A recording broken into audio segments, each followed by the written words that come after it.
You've been captured. Along with RMT fan Laura Dill.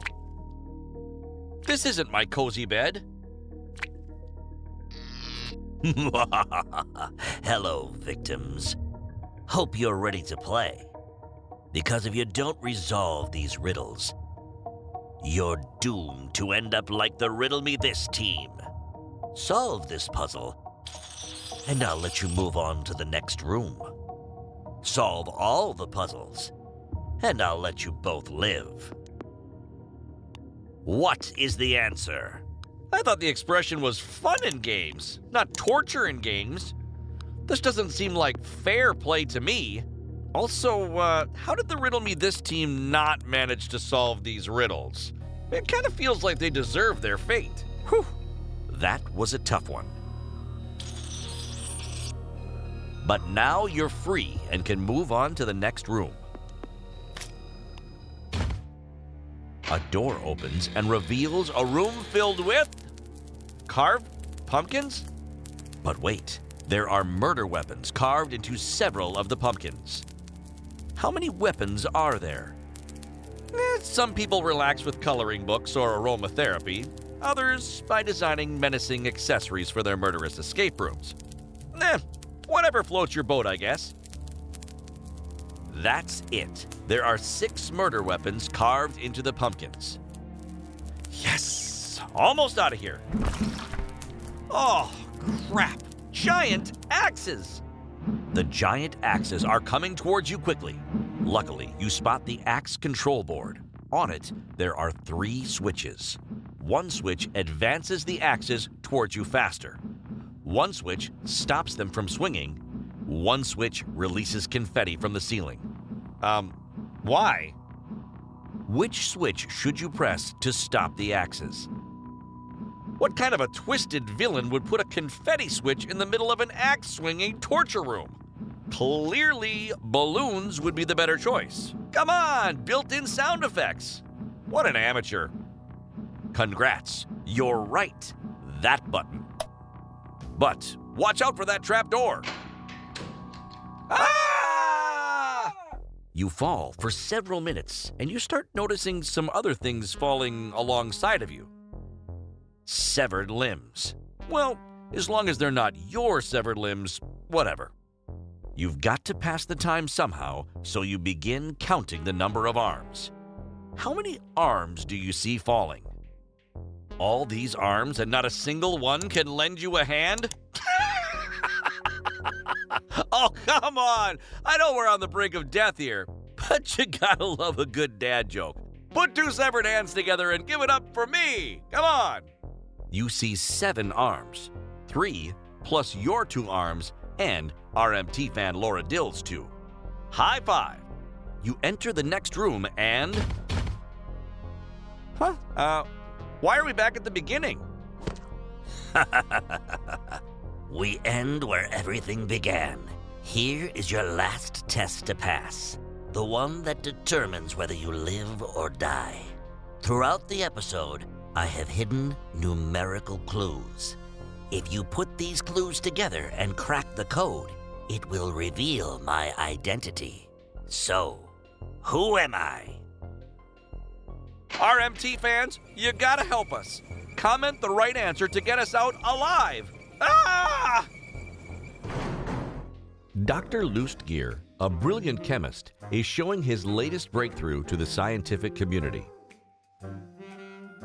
He claims to be holding the world's strongest acid in a glass jar.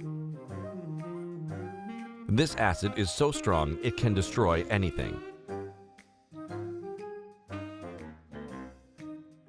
He then proceeds to pour the acid over various items. However, one scientist isn't convinced. Why?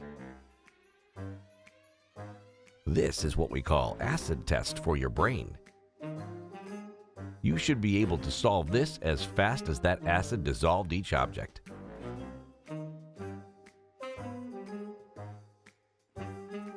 Despite Dr. Lustgier's claims, the acid can't destroy everything. If that was the case, It would have destroyed the glass jar as well. Riddle Me This from expert solver John Frederick Greiner. A cowardly king wanted to sentence his powerful advisor to death, but he was afraid of a revolt, so he set a trap. The advisor had to pick one of two papers. One had the drawing of a crown and allowed the advisor to become prime minister, while the other had the drawing of a skull and led to his execution. The advisor knew his king well enough to meet with a spy the night before. The game is rigged. Your death is written on both papers, the spy warned. How could the advisor save his own neck? The game is rigged, or is it afoot? How would you save yourself? It seems kings are awfully murdery in this show.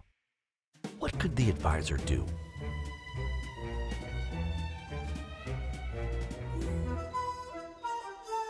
He just has to pick a random paper and accidentally burn it. Oh no! Sorry, sire.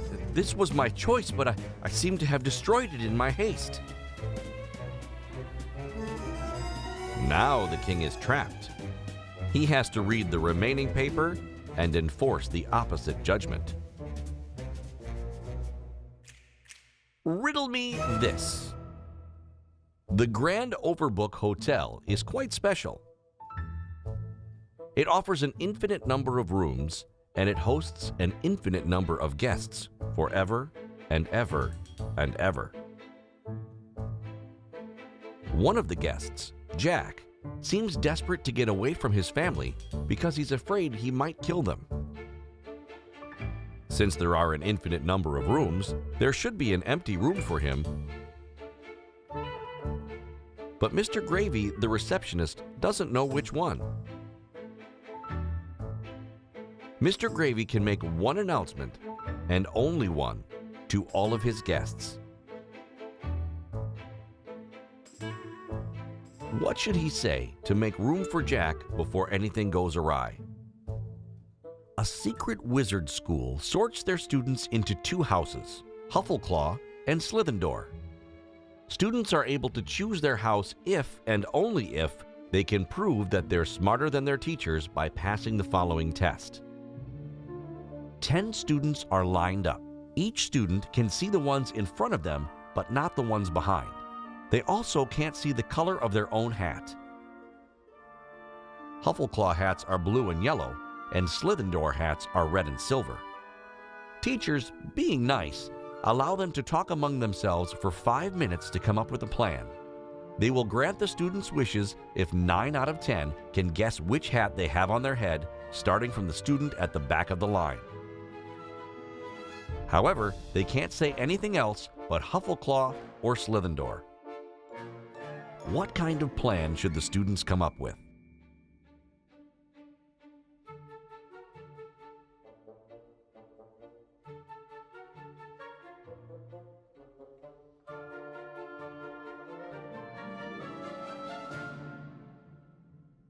The first student is key because they are the only one who can see all of the hats in front of them. So they are the only one that can sacrifice their own guess to signal all the other students. They need to make sure the others know which color adds up to an odd number of hats. Each student will then be able to work out the color of their own hat by counting out how many there are in front of them. Take this example. The first student says Slithendor. That means they see an odd number of Slithendor hats in front of them. If the next person still sees an odd number of Slithendor, it can't be their own. If they see an even number of Slithendor, then it's their own color. And by saying it, they are signaling the others that now they should be looking for an even number of Slithendors.